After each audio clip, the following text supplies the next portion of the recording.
we're focused on growth. First, inflation was transitory. With everything coming to the head as far as supply chain issues. It's about raising capital. We were expecting credit crisis, credit freezes. Once again, my name is John. Seriously, you did it again.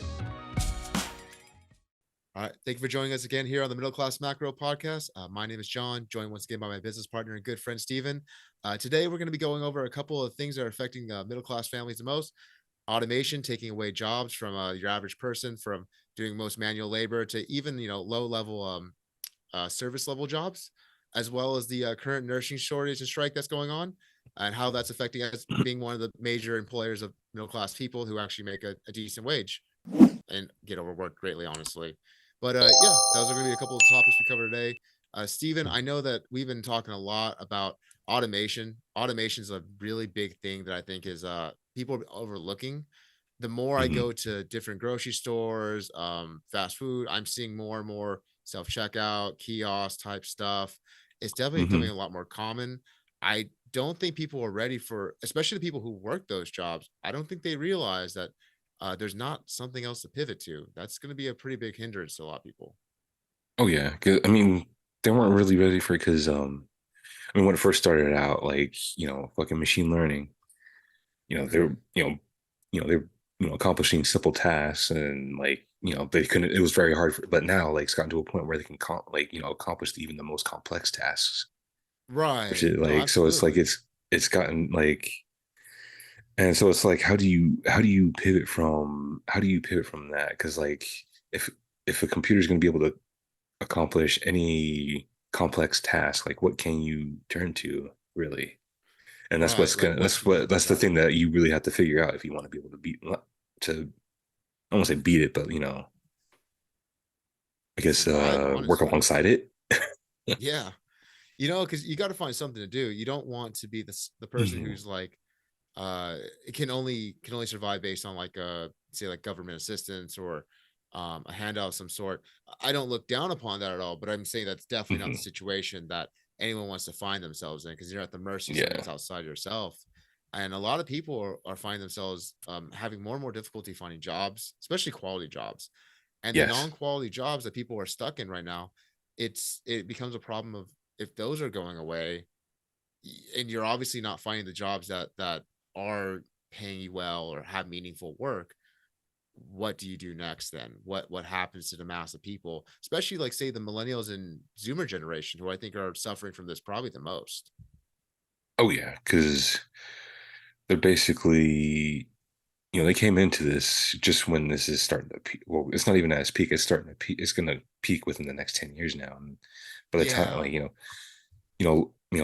older, not older, younger millennials and Zoomers, by the time they get to working age, some millennials are already over, younger millennials are at that age, but they're not going to be able to find any of those quality jobs, if they can even find anything. Right, even if they can find anything consistent at all. That's why I think it's important now, to really think about, especially at a young age now, don't think about job, think about business. What kind of business can you run that can? Right. Yeah, I think we all got really set into that mode, which is why a lot of us went to college. A lot of us got caught up playing the game of life, because we were just kind of told the idea was you go to college, you get a degree, you get in some sort of office job somewhere, you know what I mean? You move up the ranks of some sort of managerial status, make a little extra money, just kind of, play that game. And it seems like that really is no longer the millennial generation was the first generation to not get it at all. I really feel and then now it's pretty much fully disappearing. Most of these kids really have only done gig work at this point, which I think is kind of crazy. A lot of them have never held a job. The under 25s, you know what I mean? They've never held a real job. And I don't know, that must do a lot to your psyche. I mean, you know what I mean? To not be able to develop that at that age.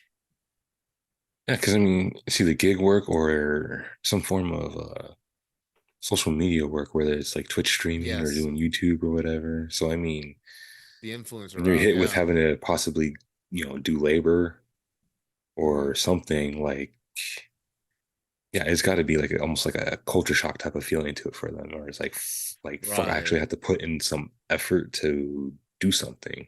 Not that influencers or whatever don't have to put any effort, but Oh still, it's no, I like mean, labor's on a whole different level. You gotta, it's very, very physically tasking, which in turn can be yeah, mentally tasking after, doing it for days on end, weeks on end, et cetera, and so forth. So of I mean, yeah, course. And it's a whole different animal. And I don't think like because of you know because of technology, and basically, we're shoving tablets in our kids' faces. Like, I don't think they yeah, build up that physical resiliency, right. To actually being able to deal with the stress or adversity that life gives you hmm all the time. That's one which of in the biggest turn skill sets they you haven't get built from. up that mental resiliency either. So like, if you think about it. Yeah, I was reading a statistic. It was like a lot of millennials and Zoomers have quit their jobs recently because of mental stress. Like the Hmm. mental health issue that's really caused a lot of people to, and that really tells you like, and like we've been saying on our podcast for a while now, it's when it doesn't make sense to put up with the situation you have. Like you don't like your job, you don't like your situation, and you're not Hmm. getting even enough money to really get by. You just kind of go like, what am I even doing? Hmm. And I think and I think we see a whole generation of people who are just, I mean, that just really affects your ability to grow as a fully formed human being. Hmm. It's a lot to take on. Because yeah, because you essentially just feel like giving up in a Yeah. sense. And, And that it makes sense why the mental health crisis just gets worse based on that. Because when you don't have financial stability, there's your physical health, there's your mental health, and there's your financial health too. That's also a thing. And if hmm one of those is really off, it's really hard to get the other ones really on. You know what I mean? Like hmm And to one of tell them you the being off truth, like is it's probably major. all the other two are probably more reliant on the one, which is probably financial health. The better financial health, the better your Yeah, physical health and your mental health can be. yeah. Without the financial health in today's society, like you Yeah. really can't even achieve the other two. You really can't. It's the Hmm. prerequisite to everything. You gotta make money here. You Yeah. gotta find some way to survive. Especially living in this country. If some other country, possibly, you can do without having to freaking be super wealthy and shit like that. But like to be able to fucking even survive, you need like, yeah, it's Yeah. fucking, Yeah. that's how ridiculous it's gotten in the Western world, man. Right. I think I saw a meme recently. It was like living in California means that you have to have two jobs, a side hustle, and sell some drugs on the side to essentially survive. And I was like, that does sound like cost of living in California at this Sounds point. sounds about right. It's about Sounds about right, right. you know. Jesus, man. Yeah, you could be doing It's that and still be crazy. living in a fucking studio apartment somewhere, sharing Oh, with three other roommates. absolutely. You know what I mean? Like Damn. the only place that's worse than where I'm at here is up in San Francisco. And I mean, you're technically considered in poverty if under the poverty line if you don't make six figures. That's nuts. It's Damn. nuts. You know what I That's mean? ridiculous. That's just it That should that not be that way, man. no, it's entirely unsustainable too. It's this I don't know, and I mean LA is not that far off, to be honest. It's just as bad. So I mean, like Hmm. it's real it's crushing the societies around them. And I think that now that the cost of living is already so high that people are struggling to get by, then you take away the way they have been making some money. Because I mean, think about this: automation is going to take away probably the two things that have really been fallbacks for everyone in the gig economy, which is like Uber, delivering, Hmm. doing rides, and then like delivering food, like with like Postmates or something like that. That's really what a lot of people have taken on. I mean, if we have automation and machines taking on that's absolutely going to get automated out too somehow. Like Hmm. there's no way that delivering and passenger vehicles aren't going to somehow get automated too. But the driver's not going to be a job anymore. Yeah. I think both like I think deliver like both those and most service industry jobs are going to be the first to go just because Yeah. they involve the simplest tasks. And Hmm. I mean, I was reading something earlier. It basically said, what was it? Basically machines excel at frequent high volume tasks, and basically that's what a Right. delivery job is and an Uber job is.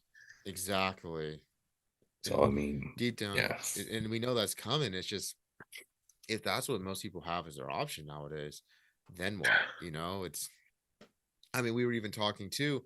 with the nurses, with the whole nurse issue and them striking, Yeah. now there's the possibility of automated nurses too. I know you had a video that you wanted to show us on that, Steven, if you have that pulled up. Hey, it's that conundrum, and here's two headlines definitely worth paying attention to. 17,000 New York nurses are scheduled to strike as of January the 10th. As of January the 9th, 7,000 have walked out. Now, we're talking about robot solutions and AI. Let's see some of the implementations that are already in the medical field, and you let me know, do you think this is going to help or hurt Thank the you nurses? so much for walking us to our room. Please have a seat on the bench and someone will be in shortly. Thank you. Walking down the hall at Cedars-Sinai, you may meet Moxie and its twin, Moxie, Cedars-Sinai's brand new robots. The robots are here to help the nursing staff with simple yet time-consuming tasks. Moxie delivers items from central issues, either that are too heavy or just don't fit in a normal system. So like IV pumps, Sani wipes, which are cleaning wipes, chair alarms, cushions for patients. She can go to the gift shop and pick up items that a patient may have purchased. For nurses, requesting Moxie is as easy as making a phone call. And for the first time in the U.S., robots will help care for senior citizens living in Minnesota nursing homes. A University of Minnesota Duluth professor and her students created the 16 robots that will be responsible for that task. The robots were designed to support emotional, physical, and cognitive health. They can crack jokes, call a doctor, exercise with patients, as they are expected to just be a friendly face. The group of engineers are now partnering with Minnesota-based Monarch Healthcare Management to bring this innovative aid to patients. Computer science professor Ashia Khan says they will be tested at 8 of those facilities. Finally, tonight, what started as one nursing home's high-tech solution to staffing shortages has turned into an abundance of joy. Here's CBS's Omar Villafranca. 83-year-old Jill Breckenridge has a new friend at her Minnesota nursing home. Hi, Pepper. It's not a person. It's great to see you. It's Pepper, a special robot that can talk I hope you are having a wonderful day. and even dance with the residents to keep them active. But Pepper's special power is using new technology to bring up old memories. Here is your brother holding your puppy. Jill was diagnosed with Alzheimer's, but when Pepper shows her pictures of her past, and I had red hair. the memories come flooding back. I loved my horse, Lucky Strike. Warms my... And so on and so on. It just keeps like there's so many examples, man. Right. It's crazy. There's so many different technologies of this already being developed, like that means, so we think lower It's almost level, like they were expecting. Yeah, like they were expecting something like this to happen, which I mean, we had a giant nursing shortage the past few years because of who knows why, but Actually, I don't know. It's almost like something came along and another thing came along and forced people to make a choice to either have it or lose their jobs. And the next thing you know, people who do get it turn on the people who decided not to get it, and then they got them fired. And then now there's a shortage of nurses. I mean, I'm sure it's just a coincidence. I'm sure it's just a coincidence. Just a coincidence, man. Just a coincidence. Who could have thought? The future is here. Embrace the robots. Mhm. Oh man, it's crazy the things that you can just clearly see are being. Because I know a lot of us have talked the last 10 years or so about these kind of things coming in, robots and AI automation. Because I know AI has been a big topic again lately with what was that thing called, chat GPS or something like that? Chat GPT, yeah. GPT, my bad, yeah, Chat GPT, and how that's essentially going to change everything from what I'm hearing. I don't know a ton about it, but from what I understand, this is a level of AI that's going to be normal consumer level, and gonna Dude, it's pretty, yeah, it's scary and actually I messed around with it a bit. It's scary and cool at the same time. I feel like just like with everything else, it's something that could probably actually help people be more productive and whatnot. Right. But there's that other side of the blade where it could end up taking a whole lot of jobs out. You know what I'm saying? Right. That's the whole thing is Yes, I mean what it is itself, AI and technology, robots, all this can be good. It's not inherently bad. There's nothing bad about it. It's a great human feat. It's just Hmm. what these things are used for. You know what I mean? Like that's really there's still tools that, you know what I mean, the humans use for what, and a lot of humans are going to use these things to cut costs, and it's going to be Hmm. at the expense of the working class. And that's really been an issue that's kind of been spoken about more and more vocally since the 70s, honestly. Is the working class is slowly surely lost, they had the service sector jobs, but now even the service sector is going away. What Hmm. does the working class people do?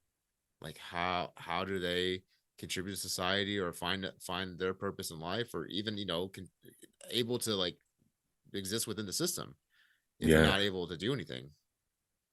The only thing I can think, like, I can only speak for the current generations that are living. Like 20 30 years from now, people like they're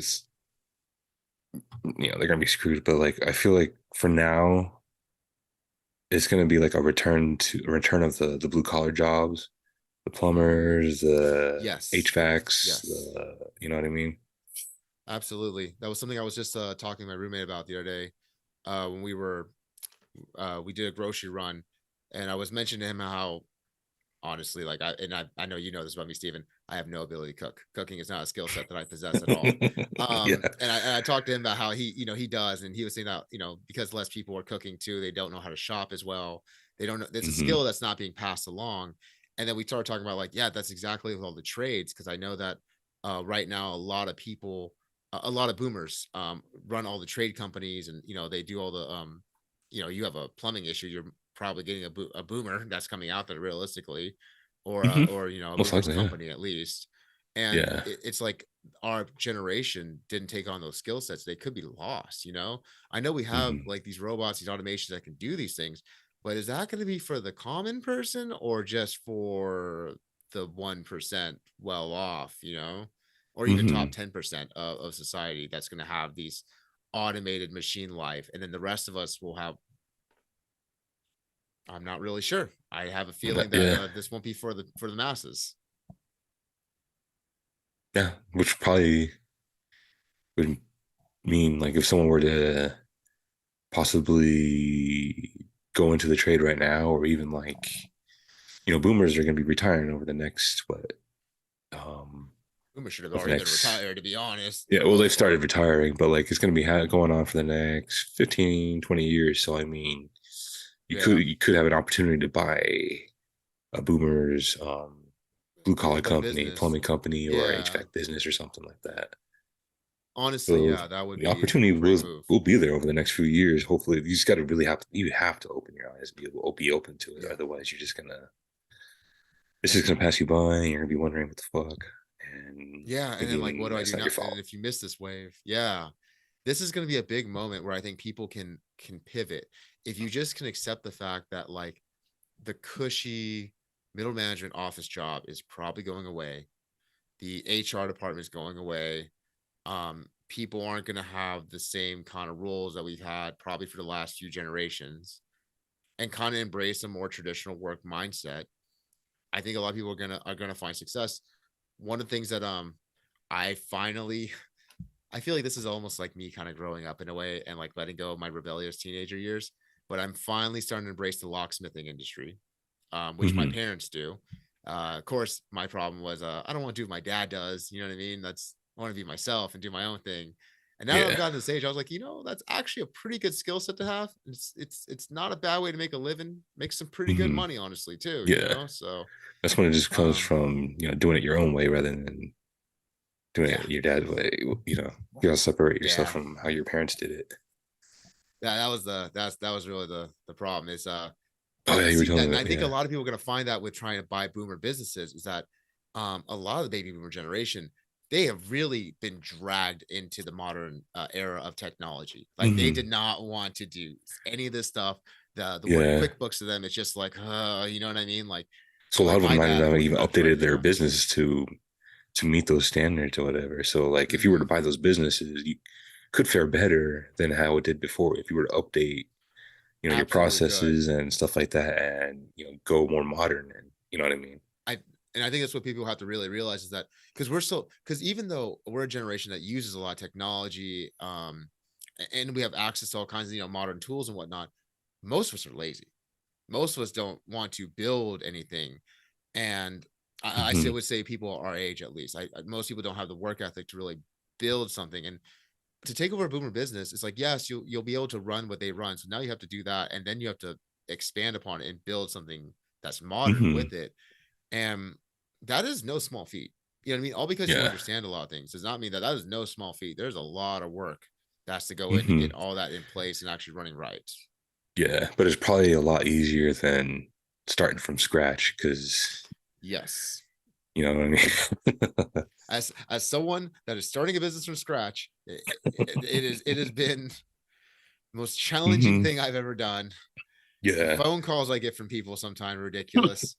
It's just it is very, very hard. I do see, again, I guess now I have the perspective of I've been building something of my own the last year and a half almost, and I'm also kind of looking at my dad's, my family business where he goes out in a van and fixes locks, and I'm seeing both, and I'm like, yeah, they both have a lot of work, but starting from scratch, there's definitely there's definitely a lot more to that, no doubt. No doubt. Oh yeah, dude. That's why, Oh man. if you're not willing to, I mean, not, I shouldn't say willing, but if you want sort of an easier route, yeah, buy a business. You already have the clientele established and stuff like that. You'll just have to update and modernize, and it's going to take some hard work, but it's a lot easier than having to build up and then, build up, learn the trade, build the clientele. Yeah. Oh, absolutely. Absolutely. Like, and that's the thing too. Typically, I would almost say, like, with a lot of trades, to learn a trade, you have to go work in it first. You know what I mean? Like, I worked in the phone repair company before I tried to open my own, obviously. Same the locksmith thing, trying to start something now too, stems from working my dad. But like, if you're gonna go into an industry, good chance is run by someone who's gonna want to retire. You know what I mean? And that could even be like instead of climbing the corporate ladder, just buying it from them and making it yours. Like, that might even be an approach that people really take in terms of like trying to acquire businesses. Apprentice in. If anything, like, I think the boomer generation actually still appreciates that notion of like apprenticing and moving up from within. You know what I mean? That was still a thing for them when they were coming up. Whereas for us, we kind of look at that like apprenticeship, it sounds like an unpaid internship, and no thank you. Yeah. Yeah, it does. No thank you. I do not want an unpaid internship, thanks. Oh man. Which is understandable. You don't want to miss out on making money, but same time, if it's a legit opportunity, you're missing out on a chance to really learn something and possibly take over something within the next 20 to 30 years. Right. No, and I mean, that's I think for a lot of people too, I think that's a big change, because a lot of us, and I was actually talking to my roommates about this recently too. I think one of the biggest problems is that we go to college and we're told to go study something we're interested in. And yeah, like, I get it, like learning something you're interested in, or maybe have a passion for is great. But what you're passionate about and what you're good at working in aren't always the same thing. If you happen to be one of those people that your passion is also what you're just really good at working at and you belong there, you are going to excel like so far. Like, you are going to just take off. You know what I mean? But I think for most of us, there needs to be like an assessment to be like, hey, you're really good at this and this. You might be good at like this field or this field. This trade might make sense for you. This trade might make sense for you. I think like that's one of the biggest problems is like, a lot of people our age and millennials go into college, and we're not going for STEM and we're not going for trades a lot. We're going for, the social sciences or the arts. I am guilty of both 100%. So totally understand anything that ends in studies. Yeah, like, it's like we forgot the whole purpose here. It's like you went and studied something that interests you but has no market value, but you going to college to get a better job. And I think that's the thing, that's that disconnect where you could just get some administrative, middle management, office, whatever, you know what I mean, like drop-in job that we've mostly been in for the last, like, I don't know, what, 50 years or something like that. Maybe probably longer than that, honestly. And that's like actually changing now. So like the whole like notion of like you just go get the piece of paper and that gets you in somewhere, I think it's gone. I think you actually have to have a skill or knowledge that actually matters now. I really think that's really the shift that's happening. I think so. Yeah. Oh yeah. Because you and I probably know several people who have fucking degrees who are just fucking complete dumbasses.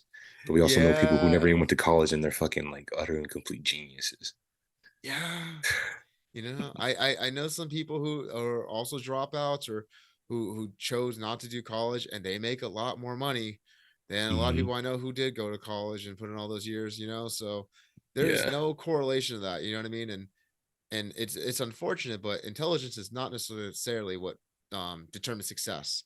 It's really work ethic at the end of the day. It's really the main thing, knowledge, being intelligent helps, you know what I mean? Being knowledgeable helps, but are you willing to put in the work and just go out there and grind? Because that's really the guy that's gonna that's the one that's gonna actually go out there and succeed, in my opinion. Yeah. Oh yeah. Intelligence and a little bit of bravery, because you have to be able to take that first step. Because some people, they always think about it, they learn about it, read up on it, try to be prepared, but they spend years preparing and never doing it. Anything. Yeah. No, I get it. You get caught in analysis paralysis. You know what I mean? You get caught in theory. I was one of those guys too. I was that for a long time. And this is why, and I always advocate for this is like a good thing for young men, everyone in general, obviously, but really I think young men, martial arts is great because it teaches you to take action. It teaches you to be in the moment. It teaches you have to react and respond, that's why like sometimes I like going into like live sparring matches, because like you're here, work, get at it, you know what I mean? Like figure it out, play the game now. Don't just sit there and think about it or come up with like I'm like, working on a bag, like I'm gonna do this and that and this and that, and it's like, no, get out there, see what it really is, you know what I mean? Go do something. And that really is instilled in me, like the ability to like start acting on things. And I think that's what a lot of people especially young men of this upcoming generation really are lacking, is the ability to take action on a lot of things that they think about or want. And I will argue that I think that girls are actually doing a lot better at that than boys are right now, in terms of like acting and actually just go out and doing something, both in our generation and the younger generation. Because like you just see that there's a lot, I feel like there's more women who are going out and just like attempting and taking action, whereas a lot of guys are currently not. There's so many successful women out there right now. It's unbelievable. It's crazy. Like I follow one, really she runs her own business, modding Game Boy Advances. Like just fucking that's dope. Doing the outer casings and stuff like that. And I think she even has her own like special load up screen too when you turn it on. Oh, I'm like, cool. Dang, she really took it to the next, like a whole other level. Like, so like they're like, dude, like, that's amazing. A custom modded product like that. I think that's an incredible business. You know what I mean? Especially for gamer demographic, they would love that kind of thing. See, I think that's incredible. I think there's a lot of women nowadays who really are taking the reins on some ideas and just going with it and building.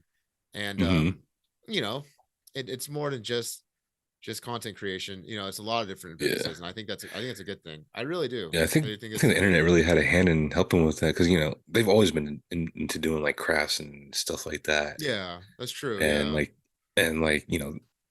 the only place they could really sell any of that stuff is at like craft conventions or meetups or whatever and stuff like that. Right. But like now, because of Etsy and eBay, Etsy really changed the game Amazon. For a lot of female entrepreneurs. Honestly, I didn't realize how when my my stepmom was starting her plant business, my sister-in-law was immediately like, "Oh, you need to get on Etsy." And I really, as a guy, most of us don't really use Etsy, and I did not realize like how serious Etsy was. I was like, "Oh, this is serious commerce here." I was like, "Oh, excuse me, I was not aware of this." Because there are people who make like unofficial merch for like shows and stuff like that, and it looks a lot better than the official shit. The official stuff, yeah. And honestly, sometimes like especially like a lot of anime stuff, like the custom anime stuff is way better than the official merch. Yeah, because the official stuff kind of looks janky at times, but then you see some of the unofficial stuff. Like I'm seeing people do tapestries and stuff. I'm like, dang, dude. Holy shit. That's fucking awesome. Right. I love that. You know what I mean? It's like the thing I was mentioning to the guys that I noticed lately was the holographic anime stickers. I noticed that those are everywhere now, and I don't think Yeah. those are because they have them for everything. So to me, it's that must be someone who started a business basically just saw the opportunity there. Yeah. I think it's a great product. Honestly, I think people love that kind of consumer product. You know Hmm. what I mean? So Yeah. I thought That's it was a another great thing. model. Like, always try to look for opportunities even in the smallest things because there's always something Yeah, there too. there's always something there.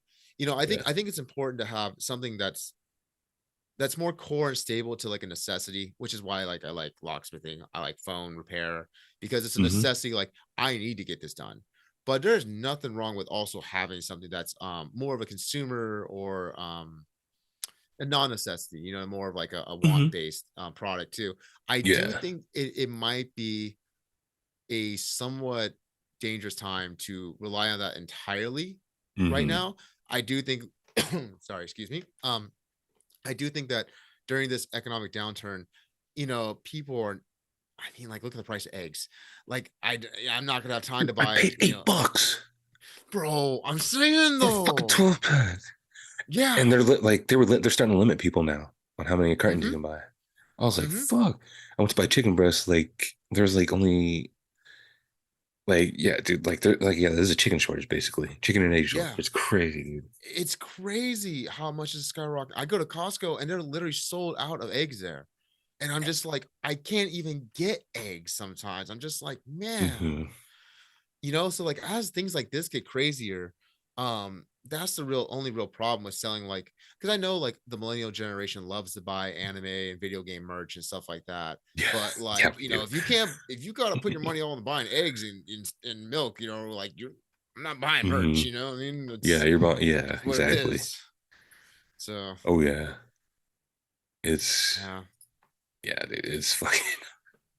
it's wild, man. It's wild what's happening right now. And like seriously, all this automation taking away work from people, it really is not helping anything. I know that there's a couple other Yeah, videos I think you had that were showing some of the other roles that are being taken over by automation, but yeah. man, it's just Like, I dude, don't okay, know what so people can do. like even lawyers are in trouble, dude. Yeah, right. Because you can like just Ugh. use AI to kind of like To find defend the you, what the necessary leak. fuck? Hey, it's a conundrum, and this is a headline that is definitely worth paying attention to. For the first time in history, an AI bot will reportedly defend a human in court. So, history is set to be made in February as the first time ever a defendant will be advised by artificial intelligence. The world's first robot lawyer will run on the defendant's smartphone as an app by the company Do Not Pay and will listen to the commentary as it provides instructions on what to say in the arguments. So the defendant will wear an earpiece in order to hear the instructions provided by the artificial intelligent robot. So this is going to be very interesting. I know you guys have all heard of chat GT, and so I wonder how fast the robot's going to be able to respond. And let me know if you think he's going to win the case. That's crazy to see that, man. Like I think I think it's Washington that still has people that pump, or no, is it Oregon that have people pump your gas for you still? One of those two states. I Um, can't remember which one. One of them does. I forgot. Oregon actually recently made it so you had to pump your own gas. Remember, we had that Oh, whole like really? fiasco for a few weeks where people didn't know what to do. They didn't know how to pump their own gas. That's Like I don't know nuts, if it was man. just like just meme stuff or whatever, but like there were like no, there were news reports about it. Like people were like they did not know what to do. They didn't know how to fucking put a gas pump in their fucking gas thing and fucking fill up their car with fucking gas. Like, dude, Yeah, that's there's a couple of core essential things there, and that's definitely filling up your car is one of them. You're gonna have to do that pretty often. yeah. That's that's nuts. But yeah, I guess you get a robotic arm like that, you'll never need to Hmm. know how to pump your gas. I mean, if you Yeah. think about it too, especially here in California, they want to ban all combustion engine vehicles. Hmm. I think it was by 2035. We were saying another podcast. Think about it, like if it's just like an electric vehicle, it doesn't even need to be all that. You know what I mean? It's just kind of like you can Yeah. just drive up and just like maybe something just self plugs right in. You know what I mean? Just boom. I wonder if they could even make like a wireless charger like you do for your phone, how you like lay your phone on something and it charges. You like just Oh, hold your just park Tesla on up on onto top a of ramp something. and it just starts charging from the wheels up or something. I If they do something like that, I may consider buying an EV. That would be kind of I cool, may start honestly. to You know what I consider mean? that.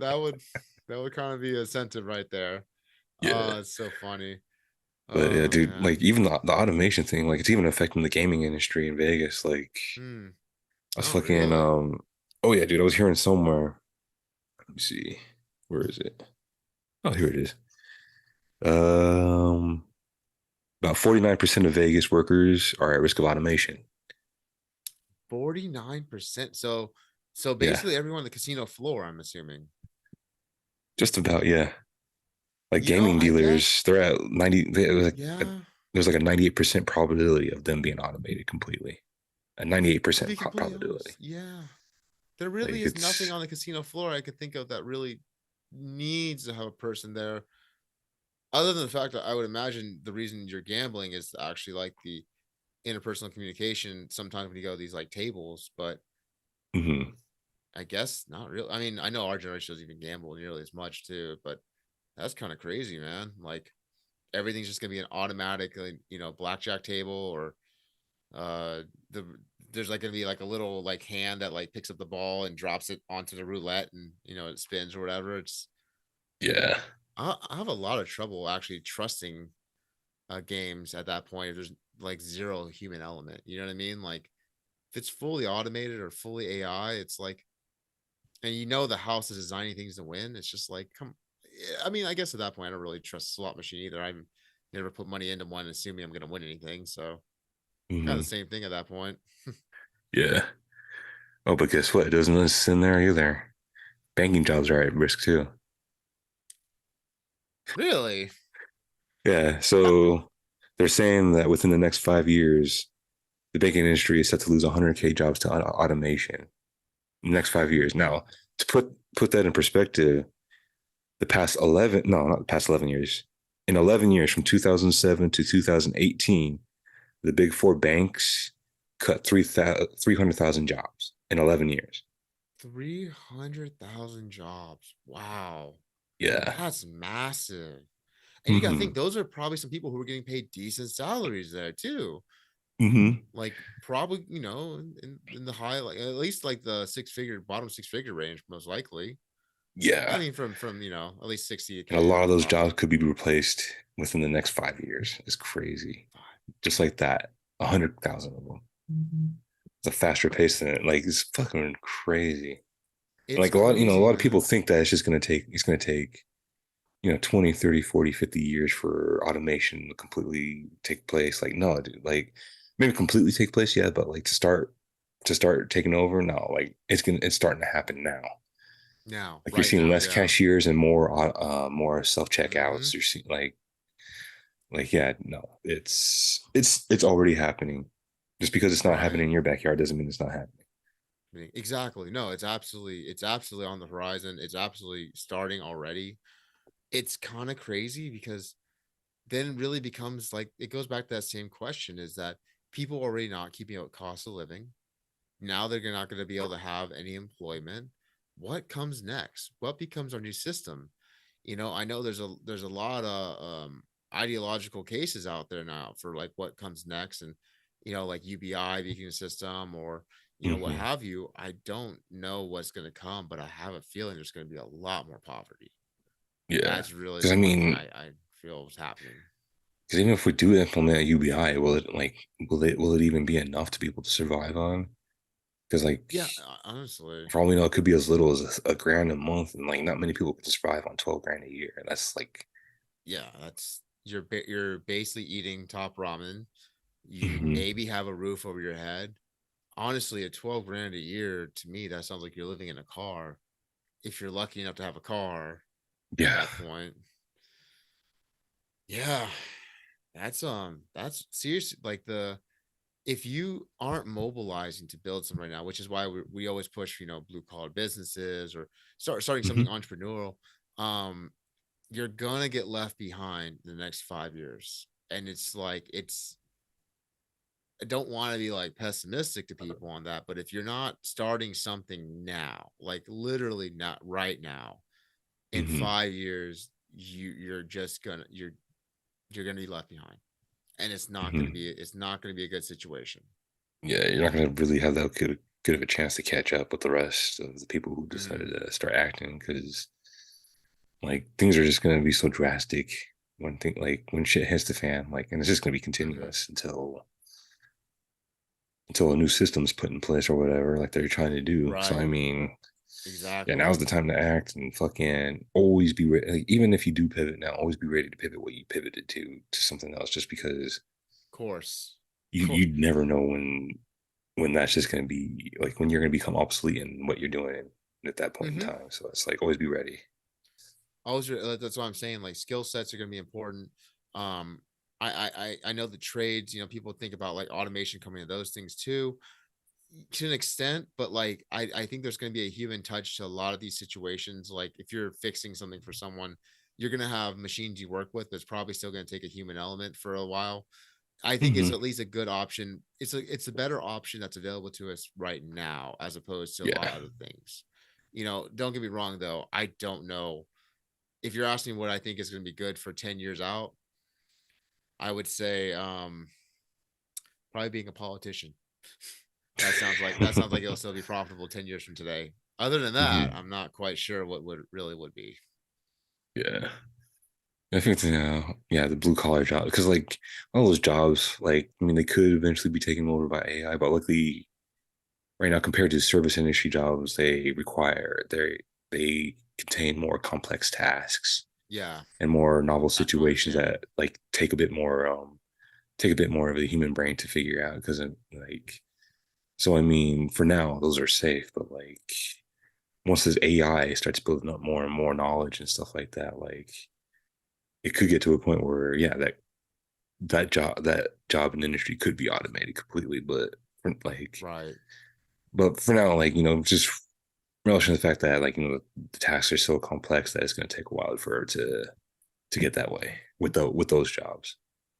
Yeah, at least it's some saving grace in that. You know what I mean? Like that's what it's like. You know, you either got to go really high level tech, which I mean, yes, automation and AI will come for you as well, but again, the higher level up you do, the more complexity your task is, the more likely you are probably to survive for longer.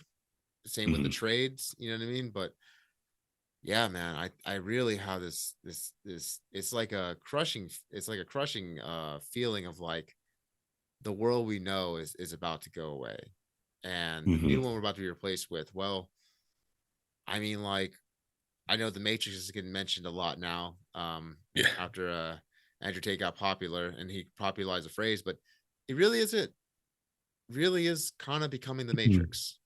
You know what I mean? Kind of, yeah, because we're actually about to hit reality.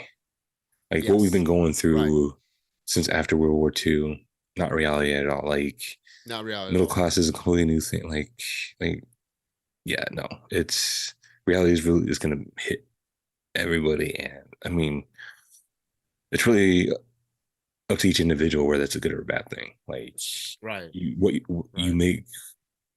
of the situation. So yeah, absolutely. You know what I mean? That's it. And in these moments, you know what I mean? This is when most people get crushed, but if you're truly working on something, you could become more successful than you ever could have dreamed of during non-chaotic times. You know what I mean? That's what's so exciting about all this.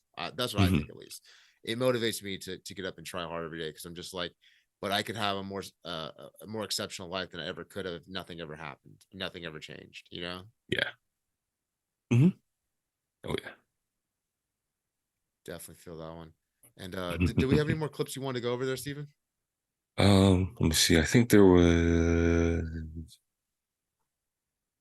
Oh, okay. Actually, there's a good one. This one is from the Joe Rogan podcast. Basically, in a sense, it's like the process of how it all, like, how it kind of gets started and normalized, I guess you could say. To do is you have to look at what lies ahead if we do nothing. Right. So the way it's going to play out is that self-driving trucks are slowly going to start hitting the highways. Amazon's testing them out right now. And the first stage is going to be that there's a human driver just sitting there as a failsafe, and the truck's going to drive itself.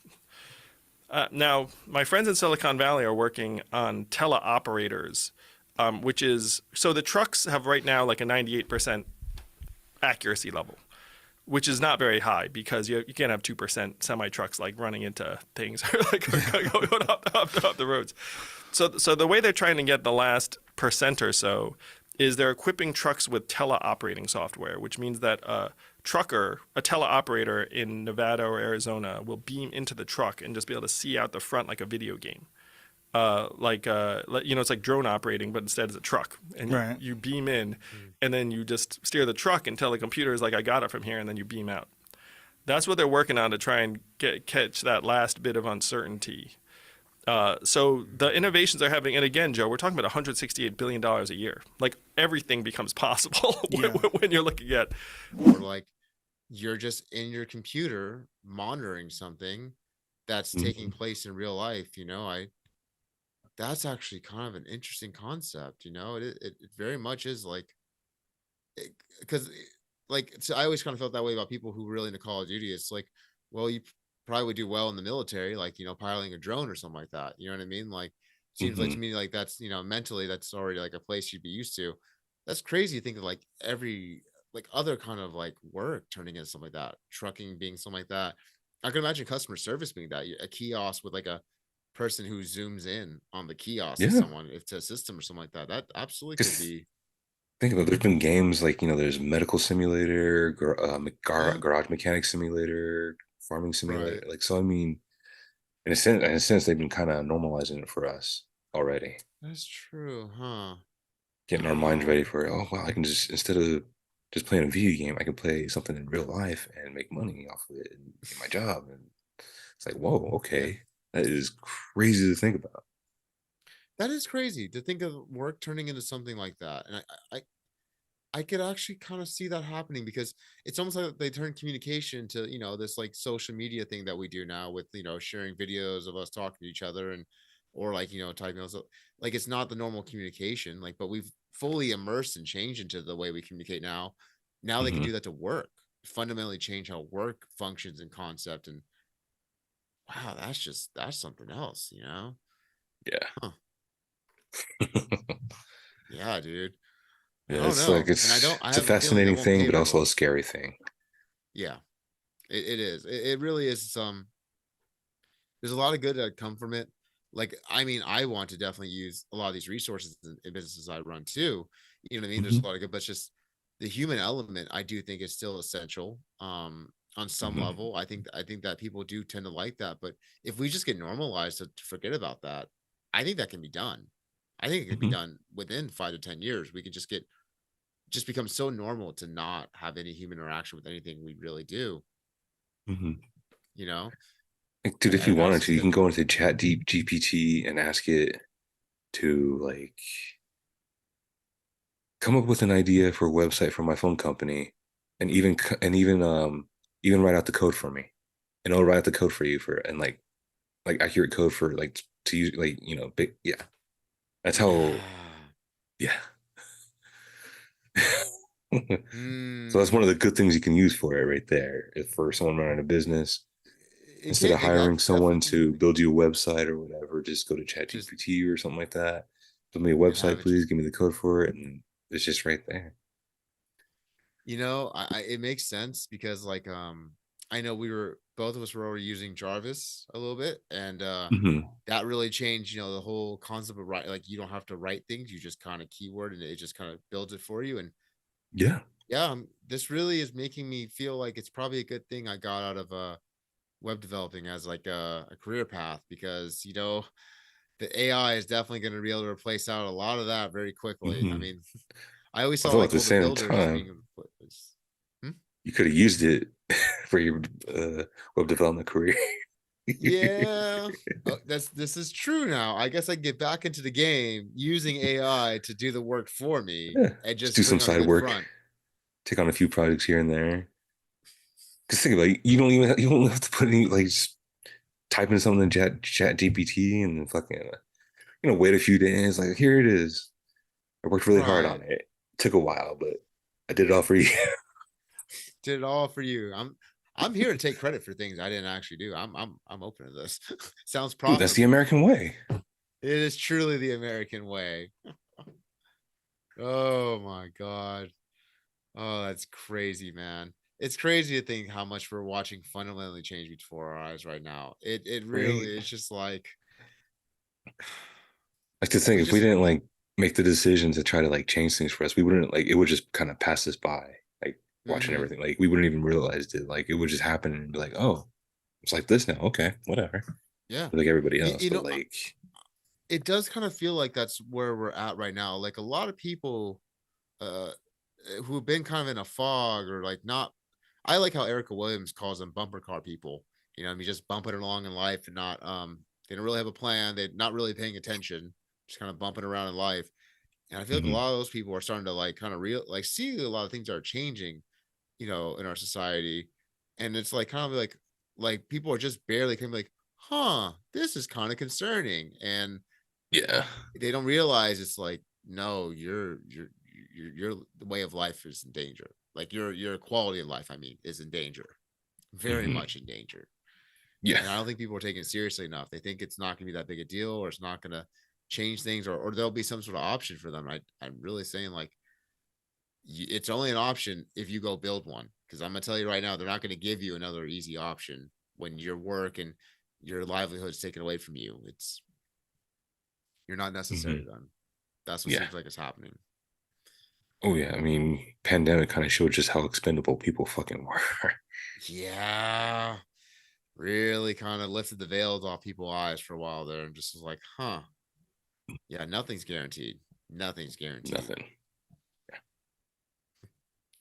But hey, man, you can always depend on yourself as long as you're willing to put in the work and you're willing to pivot and you're willing to learn something new. And that's really what we're just trying to focus on here. You know, we don't want to, like, if you're a nurse, we don't want you to tell you like, oh, you shouldn't do nursing, but you should be aware of what's coming along the line. You know, if you work in fast food, we don't want to tell you that like there's anything wrong with working in fast food, but you know, that might be coming along. You just might have to go figure something out, something that just keeps you valuable, because it's no longer about just going through the system anymore. It's, you have to produce value or else you're not going to make it. Very, very true. It's gonna be tough for those who decide not to try to do that. Yeah, I honestly believe so. I think people who are just trying to like coast by in life and live just like normal, under the radar, clock in, clock out every day, I think those people That's gone. 5 to 10 years. Yes, they're going to see a lot of things change before their eyes, and they're not. And by the time they realize what's happening, it might even be too late to catch up. That's really the biggest concern I have too, with the massive inflation we're having, the deflationary spiral that's occurring now in, you know, most asset classes, and then like the lack of work that's coming around. If it's one of those things where, like, if you get buried too far, sometimes it's not possible to unbury yourself. You know what I mean? Like if you hit full zero, like full nothing, actually coming back from that is like, there's a reason why there's like movies and like news, like segments that are made about people who came from like bottom of nothing to like actually, you know, succeeding in life somewhere. It's that rare. You don't want to depend on trying to become that person, the diamond in the rough kind of thing, because most people just get stuck there. And it's real rough. More and more, man. Well, I know it's kind of a downer on that one there. Do we have any more clips we want to go through, Steven? Let me see. Oh, actually, this could be hopefully end things on a more positive note. Hold on. Yes, let's do that. Let me give y'all just a small thing of like how my brain works. Everybody is saying this. If the robots are taking the jobs, what am I supposed to do? Okay, but what job are you worried about the robot taking? Well, I'm a gardener, and they're going to get a robot gardener, and then I'm not going to have a job. Well, you know what you should do? You should buy a fucking robot that do garden and rent his ass out. Why is that not? Is it just me? Y'all let me know, because maybe it's just me. But that just seemed like a simple solution to me. So if it's a robot that's running around there cutting fucking grass, if y'all got a lawnmower on autopilot I'm about to go buy me an autopilot robot and rent his punk ass out. He gonna be the first staff member I have. Right? Like, see, it's like you're not thinking about it. It ain't. Come on, it ain't really that complicated when you think about it like that, right? It ain't really that complicated. I think that is a great mindset. That is actually the best. And that's kind of it too. Is that most people it's hard for a lot of people to invest into things that will actually grow them wealth or grow their business. In a lot of regards, most people don't really like to, they want to go and spend, on life, the kind of lifestyle they want to have. Obviously, I recently just read The Richest Man in Babylon again, and it talked a lot about how, investing into your wares and putting 1/10 of your money aside and all these concepts like that. And most people just get so caught up in the rat race that is life. They don't ever actually put into, build something. If you notice when you start doing that, like it seems like the money just keeps coming in. I'm not saying it's pouring in where you're getting like fucking rich, but like it seems like you're not having as much money problems as you used to if you were just to fucking keep spending it on stupid shit, material shit. It just takes that upfront. It takes a sacrifice. It takes putting into getting the right stuff. But if you do get the right stuff and then you it's that mindset, the right effort forward, focus on going forward, you can absolutely get that robot and have that do. This is what I like about like the locksmithing. I want to change my father's business model. He does traditional locks. I want to do auto locks, like on cars and stuff. All of that's machines now. You just hook up a machine here, program it with this, program with that. Yeah, I'm full embrace that. I want these machines that I'm willing to spend a couple grand to get this machine that programs the stuff and makes my life easy. You know what I mean? Just hit a couple buttons and it makes it happen for me. Like I'm full embrace to getting things that will improve the work I do, make it easier for me in long term. I think that's really what people need to look at with this, like these robots or AI that's coming down the pipe. If someone's going to write the code for me for a website, well, sure thing, man. I don't need to write code no more. That sounds great to me. When you're talking auto locks, I thought you're talking about automatic locks. Oh, yeah. I mean, which actually might be another good business model. Being someone who installs those type of locks, like August locks and stuff like that. Yeah, I have been seeing the smart lock industry. I know there is a little bit to that. It does seem kind of interesting. I know physically the physical locks aren't too complicated to work with, so some people are just buying and installing themselves. But that's they true. did interest me as well. They did interest me as well too, though. I'm sure on a higher level, but there's probably a crossover with like a cybersecurity skill set that I think that's starting to come into it. You have to understand the mechanical now about how the actual lock works, but then also understand the I guess how it applies to like the Internet of Things. Because now if you have a digital lock like that, it's connecting out to the internet. It's part of that same Internet of Things, and that's a whole different skill set than locksmithing. You know what I mean? So it's it also has a lot. If you're able to learn that skill set, that has a whole lot more value to your locksmithing business. Absolutely. I think that's crazy. That's crazy. An amazing way to go.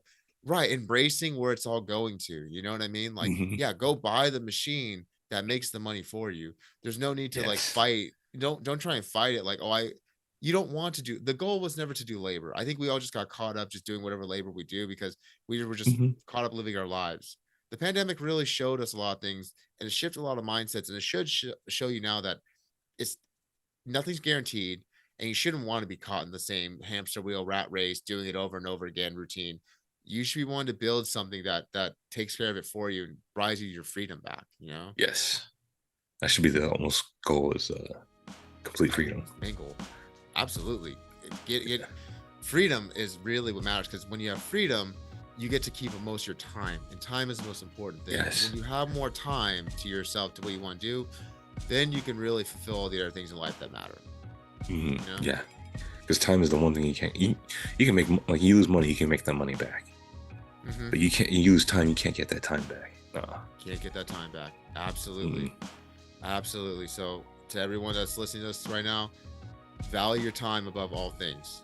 That is the most important thing out there, and do everything that you can in your power to make your time more valuable and to make your time more free, because those are the two things that I think are the most important in life. Couldn't agree more. All All right, everyone. Well, thank you for joining us once again here on the Middle Class Macro Podcast. We hope that you learned something here today. We hope that you had some encouragement. And we hope that you're not just scared of AI, but actually embrace what can come from it. And I hope that you learned something today. Thanks for joining us, guys. Yeah, have a good one.